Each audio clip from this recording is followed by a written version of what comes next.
Hello, everyone, and welcome back to A Rose Within the Thorns. I'm Mr. Rose, and thank you for joining me for another episode in Season 5 Poetry Edition. If you've listened to the previous episodes, you'll know that this season is all about deconstructing poetry. Our goal isn't simply to understand a poem, it's to discover the ideas beneath it and to use those ideas as inspiration for our own creative writing. Before we begin, make sure you've already read today's poem or listened to it being read aloud. Have a copy beside you if you can. Make sure you pause the episode whenever you'd like to make notes or think through one of the questions that we'll be discussing. Today's poem is Naked Girl and Mirror by Judith Wright.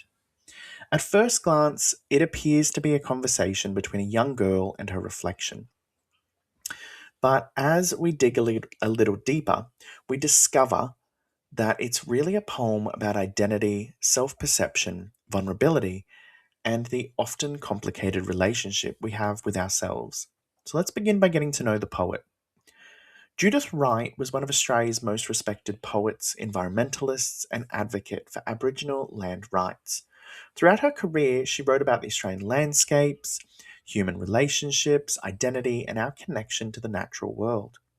Her poetry is celebrated for its emotional depth, philosophical reflection, and ability to explore universal human experiences through vivid imagery. One of the reasons Wright's poetry continues to resonate with readers is that she asks us to look beyond the surface. Her poems rarely offer simple answers. Instead, they invite us to reflect on who we are, how we see ourselves, and how our understanding of ourselves changes over time. That's exactly what happens in today's poem. As we work through this episode, I'd like you to keep returning to the question: who decides who we are? Is it the person looking in the mirror? Is it society? Is it our family? Or do we create our own identity? The poem doesn't give us a simple answer. Instead, it encourages us to sit with that uncertainty. Let's begin with the title.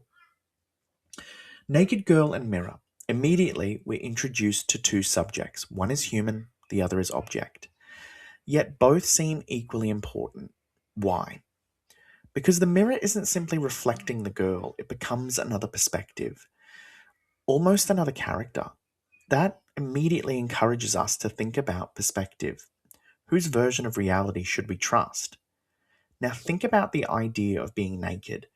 The title isn't only describing physical appearance, it's suggesting emotional vulnerability. When we stand in front of a mirror, there's nowhere to hide. No performance, no audience, just ourselves. That idea of exposure sits at the center of the poem. Another feature worth noticing is the way that Wright uses the mirror as a symbol. Rather than being an ordinary household object, it becomes a representation of self examination, honesty, and the search for identity. It asks the speaker and us as the readers to confront the truths that may not always be comfortable. Let's also think about imagery. Rather than describing appearance for its own sake, Wright uses physical description to explore emotional experience. The external world becomes a way of understanding the internal world. That's something you'll see in many poems. Images rarely exist just to paint a picture. They're usually helping us understand something much deeper. Finally, consider the emotional progression.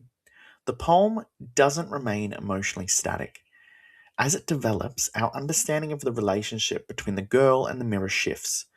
The emotional journey becomes just as important as the literal events. Always ask yourself, how has the speaker changed from the beginning to the end of the poem? Often, that's where poets' messages become most apparent. So let's gather together some of the poem's major ideas. The first is identity. How do we understand ourselves? Can we ever see ourselves objectively? Or are we always influenced by our experiences and emotions? Another important concept is self perception. The poem encourages readers to think about the difference between who we are and who we believe we are. There's also vulnerability. Allowing ourselves to be truly seen is one of the most difficult things we ever do. The poem reminds us that vulnerability isn't weakness, sometimes it's courage. Another key idea is truth. The mirror appears to present reality without emotion, but even truth can be confronting. And finally, there's the concept of change. Identity isn't fixed, people grow, their understanding of themselves evolves. The poem quietly asks whether we're willing to accept those changes. So here's today's tip. When you're analyzing a poem, pay close attention to perspective. Ask yourself, why has the poet chosen this perspective? Imagine this poem was told by a close friend instead of the interaction with the mirror. Would it feel the same? Probably not. Changing the perspective changes the meaning. That's why narrative voice matters so much. Not only in poetry, but in your own writing as well. Now it's time for From Poem to Page. So let's think about how today's poem could inspire an original narrative. Suppose you're interested in identity. You might write about a student who feels like they've become a different person depending on who's around them, until one unexpected moment forces them to decide who they really want to be. Perhaps the concept that captured your attention is truth. Imagine a photographer whose portraits reveal something about people that they don't want anyone else to see.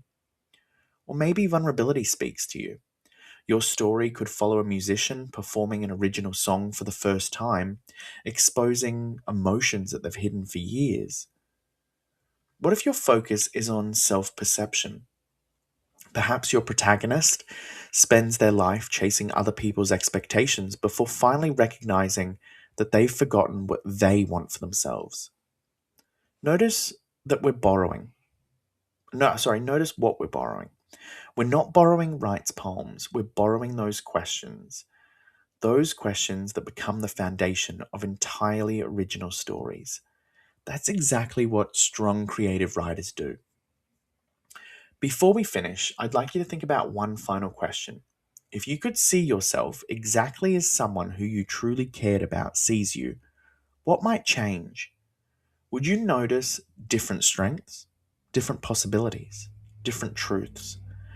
Perhaps that's one of the lasting ideas this poem leaves us with. Understanding ourselves isn't a destination, it's an ongoing process. Thank you for joining me for another episode of A Rose Within the Thorns. I hope today's discussion has encouraged you to think more deeply about perspective, identity, and the ways poets use ordinary objects to explore extraordinary ideas. As you continue writing your own narratives, remember that some of the most compelling stories don't begin with dramatic events. They begin with a single, honest question about what it means to be human. Until next time, keep reading thoughtfully, keep writing courageously, and never be afraid to look beneath the surface. I'm Mr. Rose, and this has been A Rose Within the Thorns. Thank you for listening.